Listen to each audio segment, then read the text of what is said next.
First line நேயர்களுக்கு வணக்கம். நம்ம இப்போ என்ன பார்க்க போகிறோம் அப்படின்னா, காசாவை கைப்பற்றுவோம் அப்படின்னு சொல்லி அமெரிக்க அதிபர் ட்ரம்ப் சொன்னதாக ஒரு மங்குனி பத்திரிகையில், தமிழ் பத்திரிகையில் இன்றைக்கி ஹெட்லைன்ஸை அதுதான் போட்டிருக்கான். என்னென்னா, காசாவை கைப்பற்றுவோம்னு சொல்லி ட்ரம்ப் சொன்னதாக இதை ஹைலைட் பண்ணியிருக்கான். ஸோ என்ன நடந்தது, காசாவில் என்ன நடக்க போகுது, ட்ரம்ப் வந்து காசாவுக்கு மிரட்டல் கொடுக்குறாரா, குறிப்பாக பாலஸ்தீனர்களுக்கு மிரட்டல் கொடுக்குறாரா அப்படின்றது தான் நம்ம பார்க்க போகிறோம். வாங்க விரிவாக பார்க்கலாம். ஸோ இப்போ என்னென்னா, ட்ரம்ப் பதவியேற்றதுக்கு பிறகு முதல் முறையாக நெத்தன்யாகுவை அமெரிக்கா வரவழைத்து சந்தித்திருக்கிறார். இதற்கு முன்னாடி நெத்தன்யாகு பயங்கர பில்டப் வீலாலாம் விடுவது நமக்கு எல்லாருக்குமே தெரியும். ஆனால் அமெரிக்காவே நெத்தன்யாகு மற்றும் இஸ்ரேல் மதிக்காது, சும்மா பேருக்கு அடி பாலிஷ் அடிக்கும், இல்லைன்னா அவர்களுக்கு சவால் விடும். இந்த மாதிரிலாம் பண்ணிகிட்டு இருந்துச்சு. பைடன் ஆட்சி காலத்தில் நாங்கள் வந்து பைடன் ஒரு மகா பொய்யன், மகா உருட்டு. பைடன் பூர்வீகம் எது அப்படின்னு பார்த்தீங்கன்னா இஸ்ரேலை சேர்ந்தவர் தான். யூதர் இல்லைன்னா கூட பைடன் இஸ்ரேலை பூர்வீகமாக கொண்ட ஒரு மனிதன். ஸோ அப்போ என்னென்னா, பைடன் முழுக்க இஸ்ரேலோட அடிமையாகத்தான் கடந்தது நமக்கு எல்லாருக்குமே தெரியும். ஸோ பைடனோட இந்த பாலஸ்தீன போருக்கு முக்கிய காரணமே பைடன் கொடுத்த ஆயுதங்கள், பைடன் எடுத்த முடிவுகள் ஒரு மிகப்பெரிய அழிவை கொண்டு வந்தது அப்படின்னா அதில் எந்த மாற்று கருத்துமே கிடையாது. அந்த நேரத்தில் தான் இப்போ ட்ரம்ப் வராரு. ட்ரம்ப் வரும்போது ஒரு விஷயத்தை உறுதியாக சொல்கிறார். இப்போ நீங்கள் பார்த்தீங்கன்னா, ஒரு பஞ்சாயத்து ஒரு 2 பேருக்கு பண்ணி வைக்கிறான். ஒரு ஆள் பெரிய ஆளாக இருப்பான், ஒரு சாதாரண ஆளாக இருந்தால் கூட அதை விட பெரிய ஆள் ஒருத்தர் தான் பஞ்சாயத்து பண்ணுவார். பஞ்சாயத்து பண்ணும்போது 2 பேருக்கும் ஒரு மிரட்டல் விடுப்பார். ஏன்னா இவ்வாறு நீ ஒழுங்காக இருக்கணும் அப்படின்ற மாதிரி. இதெல்லாம் சும்மா ஒரு வாய்ஜால மிரட்டல் தான். ஸோ அந்த வகையில் தான் என்ன அப்படின்னு பார்த்தீங்கன்னா, ஹமாஸுக்கு ஒரு மிரட்டல் விட்டார். இங்கே பாரு, ஒழுங்காக நான் பதவி ஏற்பதற்கு முன்பு பிடித்து போனவர்களே விட்டுறணும் அப்படின்ற மாதிரி ஒரு பில்டப். அப்போ தானே இவனை மிரட்ட முடியும் இஸ்ரேலை, இல்லைன்னா நீ என்ன என்னையை மிரட்டுற அப்படின்வா. அதுக்கப்புறம் இஸ்ரேலை கூப்பிட்டு உடனடியாக இந்த போர் நிறுத்த ஒப்பந்தத்தில் கையெழுத்து போடணும், போர் நிறுத்தத்துக்கு வந்தே ஆகணும், நான் பதவி ஏற்கும் நாளுக்குள் இது நடந்தாகணும்னு சொல்லி இஸ்ரேலுக்கும் எச்சரிக்கை விடுக்கிறாரு.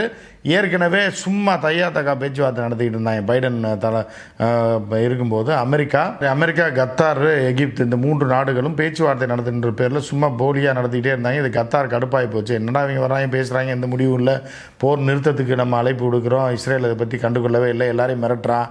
ஒரு கட்டத்தில் அமெரிக்கா ஆயுதங்கள் கொடுக்கலனாலும் சரி, அதை நேரடியாக அமெரிக்காவை சொல்லாமல் யார் எங்களுடைய போருக்கு ஆதரிக்கிறீங்களோ இல்லையா, அதை பற்றிலாம் எங்களுக்கு கவலை இல்லை, அந்த போரை நாங்கள் முன்னெடுத்து செல்வோம், கடைசி ஹமாஸ் இருக்க வரைக்கும் இந்த போரை நடத்துவோம், அவர்கள் எங்கள் மீது தாக்குதல் நடத்தும் வரை அவர்கள் பகுதியை சுடுகாடாகாமல் விடமாட்டோம், அதற்கு எங்களுக்கு தேவையான ஆயுதங்களும் எங்களுக்கு தேவையான வீரர்களும் இருக்காங்க அப்படின்ற மாதிரியெல்லாம் நெதன்யாகு பேசினது எல்லாமே உங்களுக்கு தெரியும். நம்ம சேனலில் ரெகுலராக பார்க்குறவங்களுக்கு தெரியும். பொதுவாக இஸ்ரேல் பிரச்சனையை பல தளங்களில் வாட்ச் பண்ணுறவங்களுக்கு அது தெரியும். ஸோ இப்படி இருக்கும்போது இப்போ மிரட்டலுக்கு அடிபணிந்து இப்போ நெதன்யாகு அமெரிக்காவில் போய் ட்ரம்ப்பை பார்த்தோன்னே ட்ரம்ப் என்ன சொல்லியிருக்காரு அப்படின்னா, நீ முதல்ல போர் நிறுத்தத்தை பண்ணு, இப்போ போர் நிறுத்த ஒப்பந்தம் போய்கிட்டு இருக்கு, முதல் 15 நாள் முடிய போகுது, அதற்கு அடுத்து 55 நாட்கள் ஏற்கனவே ஒப்பந்தத்தில் ஒப்புக்கொண்டபடி போர் நிறுத்தத்தை தொடரணும். அதே மாதிரி ஹமாஸும் என்ன அப்படின்னு பார்த்திங்கன்னா, 4 கட்டங்களாக கிட்டத்தட்ட ஒரு 8 பேர் 10 பேரை பிணை கைதிகளை விடுவித்து விட்டுருக்கிறார்கள். இது அப்படி ஸ்மூத்தாக தான் போகணும். இனிமேல் மத்திய கிழக்கில் போருன்றதே நடக்கக்கூடாது அப்படின்னு ட்ரம்ப் சொல்கிறாரு. உடனே அதுக்கு அடங்க மாட்டான்ல இஸ்ரேல், அப்படி இப்படின்னு எதாவது இல்லை அவங்க எங்களுக்கு அழிவு வேலை பண்ணிட்டாங்க, இது பண்ணிட்டாங்க, முதல்ல இந்த போரை துவங்கினதே அவர்கள் தானே, எங்கள் ஊருக்குள்ளே நடந்து தானே பிணை கைதியில் பிடிச்சிட்டு போனாங்க, அவர்களை நாங்கள் என்ன இங்கே பாரு, இதெல்லாம் தேவையில்லை, முடிஞ்சு போச்சு. ஏன்னா திருப்பி அவர்கள் அந்த மாதிரிலாம் ஏதாவது பண்ணால் நான் அமெரிக்க படைகளை கொண்டு காசா பார்டரில் நிறுத்துகிறேன், உனக்கு பாதுகாப்பா. ஏன்னா நீ அமைதியார், முதல்ல நீ தாக்குதல் நடத்த மாட்டேன் இல்லை, இனிமேல் காசா பகுதியில் தாக்குதல் நடத்தக்கூடாது, மீண்டும் போரை எடுத்து செல்லக்கூடாது, போர் நிறுத்தம் அறிவிக்கப்பட்டது தான் அப்படின்னு சொல்லி ஒரு மிரட்டலான ஒரு அன்பான உத்தரவை யாருக்கு கொடுத்துருக்காருன்னா, பெஞ்சமின் நெத்தன்யாகு கொடுத்துருக்காங்க. ஏன்னா பெஞ்சமின் நெத்தன்யாகு இவ்வளோ தூரம்லாம் இறங்கி போக மாட்டான். இறங்கி போகிறதுக்கு காரணம் என்ன அப்படின்னா, ட்ரம்ப்போட மிரட்டல், இல்லைனா இஸ்ரேலுக்கு டோட்டலாக கட் பண்ணி விட்டுருவாங்க எல்லாத்தையும். ஸோ அப்படின்னு சொல்லி ட்ரம்ப் ஓப்பனாக சொன்னேன், யூதர்களுக்கு நான் பயப்பட மாட்டேன் அப்படின்ற மாதிரி ட்ரம்ப் பல மறைமுக எச்சரிக்கைகளையும் மறைமுக வேலைகளையும் செய்ததை பார்த்து தான் பயந்து கொண்டு தான் நெதன்யாகு போய் அமெரிக்காவில் சரண்டர் ஆகிருக்கு. அப்போ சரண்டர் ஆனவுடனே இப்போ இந்த போர் நிறுத்தம் தொடரும். இங்கு மட்டும் இல்லை, இந்த உலகத்தில் எங்குமே போர் என்ற பேச்சை கேட்கக்கூடாதுன்றதான் என்னோடய ஆசை. நான் நான் இருக்கும் வரை இந்த மாதிரி போர்களே நடக்கக்கூடாது அப்படின்னு சொல்லி ட்ரம்ப் ஒரு நல்ல விஷயத்த சொல்லியிருக்காப்புல. இதை கேட்டு நெத்தன்யாகுக்கு தன்னுடைய பொழப்பு போயிடும். ஏன்னா போர் நடக்கலைன்னா நெத்தன்யாகு பதவி போயிடும் ஒரு 6 மாதத்தில். ஏன்னா கூட்டணி ஆட்சி தான் அங்கே நடக்குது. இப்போ எல்லாம் மக்கள் டைவர்ட் பண்ணி, ஏன்னா இந்த போர்னு சொல்லிட்டு இருந்தனால வேறு யாரும் ஆட்சி பொறுப்புக்கு வர்றதுக்கு தயாராக இல்லை. ஏன்னா இந்த பஞ்சாயத்தான நேரத்தில் நம்ம ஏன்டா போய் அதை கையில் எடுப்பானே, நமக்கு மக்கள்கிட்ட கெட்ட பேர் வந்துடும், இல்லைன்னா எதிர்த்தரப்பில் கெட்ட பேர் வரும்னு சொல்லி எந்த கூட்டணி கட்சிகளும் ஆட்சி பொறுப்புக்கு வரவுக்கு தயாராக இல்லை. நெத்தன்யாகவே இருந்துட்டு போட்டோம் இந்த போர் முடிகிற வரைக்கும் அப்படின்னு விட்டாங்க. இப்போ போர் நிறுத்தம் இடைநிறுத்தம் அப்படிங்கும்போது என்ன ஆகுதுன்னா, நெத்தன்யாவுக்கு அரசியல் ரீதியாக மெஜாரிட்டி கிடையாது. அங்கே உள்ள 102 இடங்களில் நெத்தன்யாவுக்கு இருக்கிறது வெறும் 32 இடங்கள் தான் இருக்குது. சரியா? மொத்தம் 61 இடங்கள் வேணும், 62 இடங்கள் வேணும் மெஜாரிட்டிக்கு. ஸோ அப்போ இந்த 32 இடங்களை வைத்து நெத்தன்யாவில் ஆட்சி நடத்த முடியாது. மீதி 2 கட்சி கூட்டணியில் தான் அந்த ஒரு 6 கட்சி கூட்டணி இருக்குது. அதில் 2 கட்சிகள் கட்டாயம் நெதன்யாவுக்கு ஆதரவு அளித்தால் மட்டுமே அவர் பிரதமராக நீடிக்க முடியும் அங்கே. ஸோ அந்த பிரச்சனை இருக்கும்போது நெதன்யாவுக்கு பதவியும் போகிறதுக்கு வாய்ப்பு இருக்குது இன்னும் ஒரு 6 மாதத்தில் அப்படின்னு நம்ம ஏற்கனவே சொல்லிகிட்டு இருந்தோம். 6 மாதத்தில் போகணும்னா அது ஒரு வருஷம் ஆயிடுச்சு. இருந்த போதிலும் அமெரிக்காவோட சப்போர்ட்டும் பைடனோட சப்போர்ட் இருந்ததுனால நெதன்யாவை அழைச்சி கூட பார்க்க முடியல. இதைத்தான் உருட்டி என்ன பண்ணுறாங்கன்னா, அதாவது கீழே விழுந்தாலும் மண் ஓட்டலை அப்படின்ற பாணியில் இஸ்ரேல் பத்திரிகைகள்லாம் என்ன பண்ணுது அப்படின்னா, ஹமாஸுக்கும் இஸ்ரேலுக்கும் பைடன் எச்சரிக்கைன்ற மாதிரி அந்த நியூஸை ஃபோக்கஸ் பண்ணுறாங்க.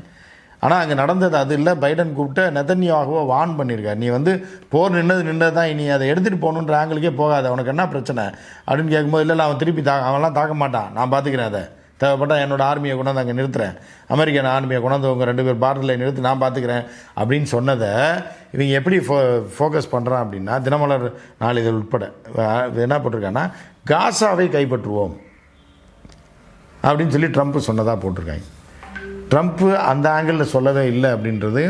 இது வேறு எதை இவங்க ட்விஸ்ட் பண்ணி விடுறான், இவன் செருப்படி வாங்கினதை வெளியில் தெரிஞ்சால் அசிங்கன்றதுக்காக காசாவை அவர் கைப்பற்றுவான்னு சொல்லி பிரச்சனையை நெதன்யாவுக்கு நடந்த தோல்வியை நெதன்யாகுவை ட்ரம்ப் மிரட்டி அதை மறைப்பதற்காக இப்படி ஒரு பில்டப்பை கொடுத்து போட்டிருக்காங்க. இதுக்கப்புறம் அந்த ஜாயின்ட் ப்ரெஸ் மீட்டில் நீங்கள் பார்த்தீங்க அப்படின்னா, ட்ரம்ப்பும் நெத்தன்யாகுமே ஜாயின்ட் ப்ரெஸ் மீட் கொடுத்துருக்காங்க. அதில் நெத்தன்யாகு இதை பற்றி எதுவுமே பேசலை. என்ன சொல்லியிருக்காப்புல அப்படின்னா, ட்ரம்ப் ஒரு வித்தியாசமான காசாவை பார்க்க ஆசைப்படுகிறார், அங்கே உள்ள மக்களுக்கு அதுக்கு முன்னாடி ட்ரம்ப் என்ன பேசியிருக்காருன்னா, மக்களுக்கு வேலைவாய்ப்பு, மீள் கட்டமைப்பு, அவர்களுடைய இடங்களை ஃபுல்லாக கட்டமைக்கணும். அதுக்கு முன்னாடி ரொம்ப முக்கியமான விஷயம் என்னென்னா, வெடிக்காத வெடிகுண்டுகள் அங்கே இருக்குது. அதாவது இதிலேருந்து வீசப்பட்டது, விமானத்திலேருந்து வீசப்பட்ட பல வெடிகுண்டுகள் அங்கே அந்த சிதனங்கள் அடைந்த கட்டிடங்கள் அந்த இடிபாடுகளுக்குள்ளே இருக்குது. இது என்றைக்காக இருந்தாலும் ஆபத்தை விளைவிக்கும். எனவே அதை முதல்ல அப்புறப்படுத்துறது தான் அமெரிக்கா உதவி செய்ய போகுது. அதற்கப்புறம் மீள் குடியேற்றம், அதுக்கப்புறமா அவர்களுக்கு வேலை வாய்ப்பு இதை ஏற்படுத்தி தரப்போகிறோம். இதுதான் இந்த ஆர்டரில் தான் நாங்கள் போக போகிறோம்னு சொல்லி ட்ரம்ப் சொல்லியிருக்காரு. இதை மறைப்பதற்காக சில இந்த ஜால்ரா டுபாக்கூர் பத்திரிகையெல்லாம் என்ன பண்ணுது அப்படின்னா, உலகம் முழுவதும், அதாவது இஸ்ரேல், டைம்ஸ் ஆஃப் இஸ்ரேலில் எடுத்துக்கிட்டிங்கன்னா கூட எல்லாருமே ட்ரம்ப் ஹமாஸையும் காசாவையும் மிரட்டுற மாதிரியே ஹெட்லைன்ஸ் போட்டிருக்காங்க. ஆனால் அது உண்மை இல்லை அப்படின்றது தான் இந்த இதோட இது. 2 பேருக்குமே அவர் மிரட்டல் விட்டுருக்காரு. என்ன விட்டுருக்காரு, 2 பேருமே போரை நிறுத்தணும், இல்லைன்னா அமெரிக்கா தலையிடுன்னு சொல்லியிருக்காரு. 2வது நெத்தன்யாவுக்கு மிகப்பெரிய ஆப்பு அடிச்சிருக்காரு, நீ திருப்பி பஞ்சாயத்தெல்லாம் வேறு இடத்துல வச்சுக்கோ, சும்மா இந்த கம்பி கட்டுற கதையெல்லாம் என்கிட்ட சொல்லாத, அவன் வருவான், அவன் வந்துடுவான், நாங்கள் கொஞ்சம் வீக் ஆனோம்னா அவன் தாக்குதல் நடத்துவான்னு சொல்லாத, நான் பார்த்துக்கிறேன், தேவைப்பட்ட நாங்கள் உள்ளே இறங்கி நடுவில் 2 பேரும் சண்டை போடாத அளவுக்கு நாங்கள் பார்த்துக்கிறோம், முதல்ல போரை நிறுத்துங்கள், போர் இனிமேல் நடக்கக்கூடாது, அந்த ரீஜன்லேயே போர் நடக்கக்கூடாது அப்படின்னு சொல்லியிருக்காரு. ஸோ அதுக்கப்புறம் தான் நெதன்யாகு வித்தியாசமாக ஆசைப்படுறாரு. அப்படின்னா நக்கல் கலந்த ஒரு பேட்டி மாதிரி, அவர் வித்தியாசமான ஒரு காசாவை பார்க்கணுன்னு ஆசைப்படுறாரு, அதனால் அவர் பல திட்டங்களை சொல்கிறாரு அப்படின்ற மாதிரி சொல்லிவிட்டு முகத்தில் கரியோடு நெதன்யாகு நாடு திரும்பி இருக்கிறார், அதாவது இஸ்ரேல் திரும்பி இருக்கார் அப்படின்னு நம்ம பார்க்குறோம். எனவே ட்ரம்ப்லாம் காசாவை கைப்பற்றுவேன்லாம் சொல்லலை. அதை தெளிவாக பார்த்தால் புரியும், இவர்கள் குழப்பி விட்டு கொண்டிருக்கிறார்கள் என்பதை நம்ம பார்த்தாலே புரியும். எனவே மற்றும் ஒரு நிகழ்ச்சியில் சந்திப்போம். நன்றி, வணக்கம்.